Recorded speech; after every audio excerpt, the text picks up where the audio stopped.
Our next speaker is Gerald Erion. Jerry teaches philosophy at Medaille College, where he researches interests include ethics, philosophy of mind, and critical thinking. He's going to be a real standout compared to the MC, and I can tell you that. He and his students are also developing new experimental courses on cities inspired by the work of Frederick Laura Olmsted, Jane Jacobs, and others.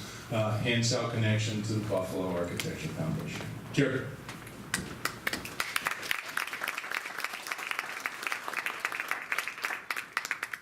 And yeah, thanks. My students and I are designing a new experimental philosophy class on cities over at Medaille. We're calling it the American City for now, and we actually made these buttons to celebrate on the last day of class during the spring semester. But when I think about the story of the class, it really starts with my walking to work. I walk in from Parkside every day. Some of you may recognize this lovely bit of public space. It's the pedestrian refuge in the 198, right at the corner of Parkside Avenue.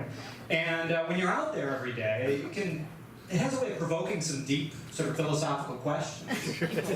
What happened here? And it's all the more striking if you consider the college's general location is really quite interesting. It's we're sort of right on Agassiz Circle there, across the street from Delaware Park.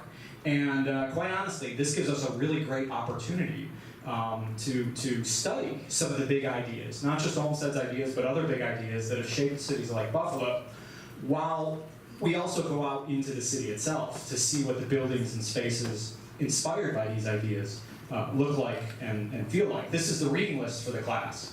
And you can find many of these ideas out there, sort of layered into the city, if you know how to look for them. Now, one of our key thinkers here is certainly Jane Jacobs. You saw her book in the stack. We take as inspiration a great line of hers from a 1958 paper she wrote called Downtown is for People.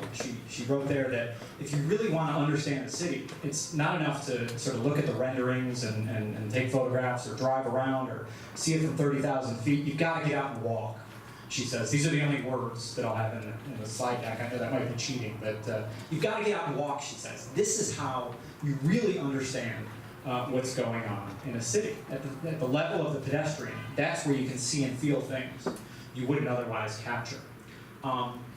So we were worried nobody would sign up for the course, and we wanted to put together a flyer to promote the thing. This flyer has what is essentially the big idea in the class. The main point here is that we read these, call them philosophies of the city, then go out and experience them in Buffalo.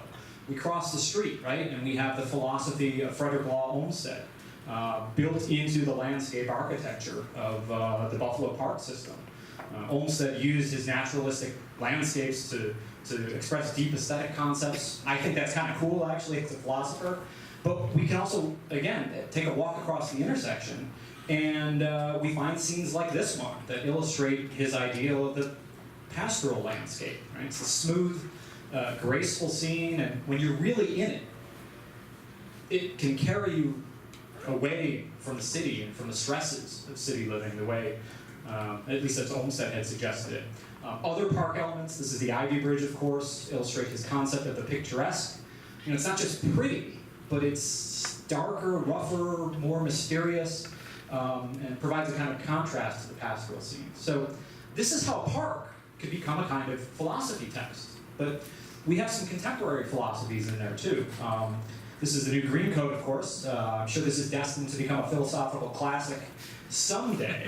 But we read parts of this as philosophy again. And in particular, we go to an abstract idea in here called the rural to urban transect. This is going to get a little wonky, I suppose, but if you're not familiar with it, the transect is this conceptual system that can help us to see key elements of a neighborhood character in a more structured way.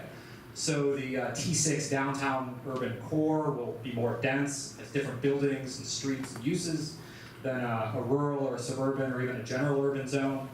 This is a deep and powerful system, and we actually use it every single time we go for a walk in the class. I want them to apply these transect concepts to the neighborhoods in Buffalo. I took these from Google Earth, but they essentially illustrate from T6 down to T3, the key neighborhood types in the city of Buffalo. Students use them on their own neighborhoods, though, too. Some of our students are of course, not from Buffalo. I had a student from Japan who worked with me to develop this transect analysis of her hometown, Nagoya, and I think it was instructive for the class to see these ideas. They're not just ideas reflected in American cities, they are, in fact, reflected in other cities around the world. And even now, I have to say, we're still just barely scratching the surface of the philosophies that you can see out in the city. The links to Jacobs are there, and Olmsted, and the transect certainly, but we also have buildings that reflect what you might call the city beautiful philosophy, if you will. It's the Albright Knox, of course, and then across the lake we have the History Museum. There are other ideas. If you really wanted to round out a reading of Jacobs, I think we have Garden City and Radiant City type ideas in Buffalo. For better or for worse, we certainly had urban renewal and suburbia and historic preservation. There are these layers, in other words, of philosophical ideas that we can study. Honestly, though, I wouldn't blame you if you were asking, well, where's the School of Athens here? Where's the Plato? Where's the Aristotle? Is this really philosophy, in other words? I'm just sort of eventually settling on, yes, it is. What we're doing is we're asking deep questions, making arguments about deep ideas that shape our cities and towns. That's close enough for me. And I have to say my students seem to be finding it meaningful, too. This is them coming back from our very first expedition. I know they're smiling, but trust me, they've just been thinking critically. They've been using the transect to try to understand the neighborhood in and around the Medai campus, and it really does seem to be working well. So, love to hear more. Thank you, though. Thank you.